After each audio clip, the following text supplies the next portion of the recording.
Hi again then guys, and welcome to another Gran Turismo Sport competition vehicle review, but this time it's actually not going to be categorized under the GT Masters series, but instead we are revisiting an older series from GT6, and this again is a series which we will definitely be featuring cars in once Gran Turismo Sport has been released.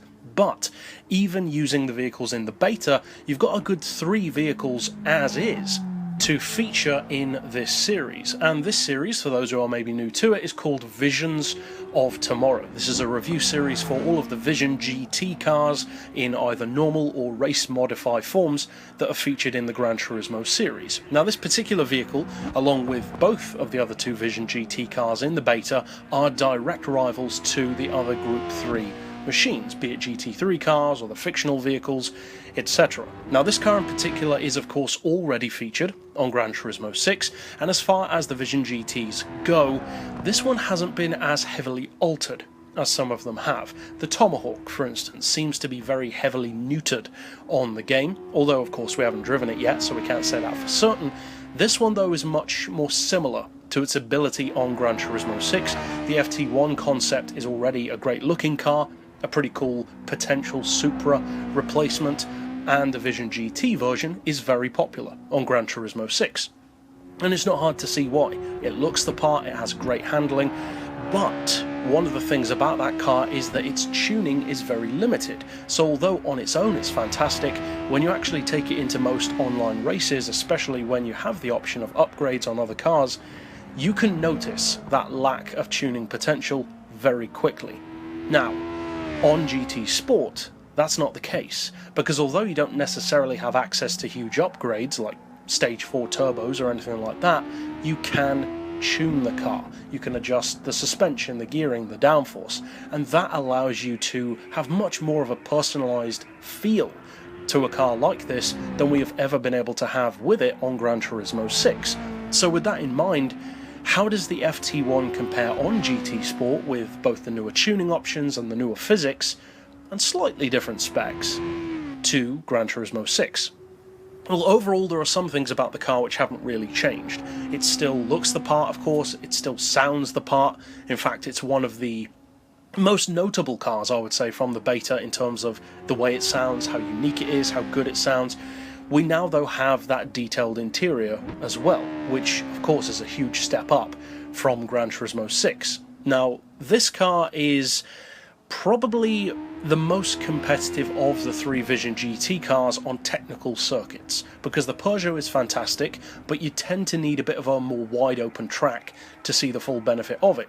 And the Volkswagen is kind of in between. On Gran Turismo 6 it's fantastic around technical tracks like the full Nordschleife, but on the beta of GT Sport the Volkswagen isn't quite as dominant, especially given the kind of cars that it's going up against. Now this Toyota has, I would say, sharper steering, and overall it's a much more aggressive car than both the Volkswagen and the Peugeot, but in terms of spec, what can you expect from it? Because we're not told actual numbers for this car on GT6, but using the garage system you can work out roughly how much power and weight it has. If memory serves, I think it was around 640 horsepower.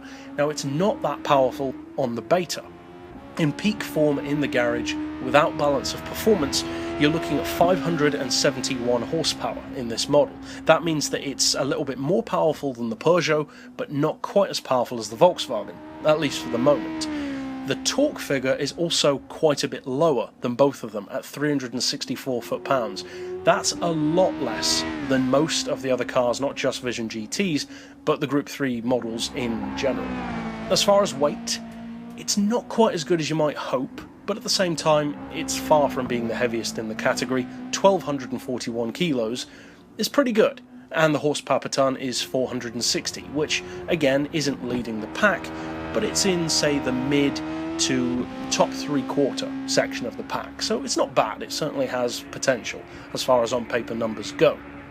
But of course, in this series we're not just comparing it to GT class machines, because that's the GT Masters series.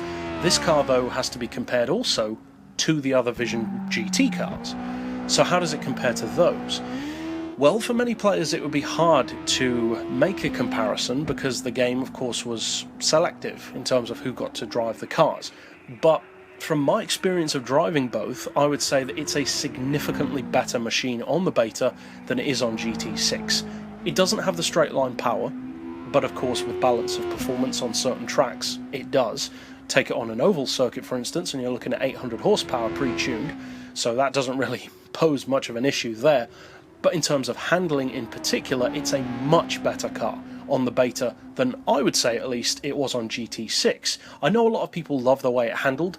Personally, I never thought it was that great. I found it to have a little bit of understeer and just really didn't get why people loved it so much. It's a cool concept, but there are just better handling race cars out there, at least for me personally. On the beta though, it feels much more malleable in terms of what you can make it do, how you can make it handle, how you can change its handling based on settings, downforce, differential, all that kind of stuff that you would do with any GT class racing machine. And of course tuning, rather than just straight up upgrades, is something which most of the Vision GT cars on GT6 don't really have that option of, so it's nice again to see that included more, not just with this one but with the Peugeot and the Volkswagen as well. And overall I would say that this is a vehicle which lives up to the potential of the concept of an FT-1 VGT more than it did on Gran Turismo 6. On GT6, to me, it felt like kind of a wasted opportunity of having a fantastic race car. On GT Sport, it feels like it's living up to more of that potential. But overall, that's it for this particular pick. I'll see you guys next week with another Vision GT car from Gran Turismo Sport, and for now, as always, thanks for watching.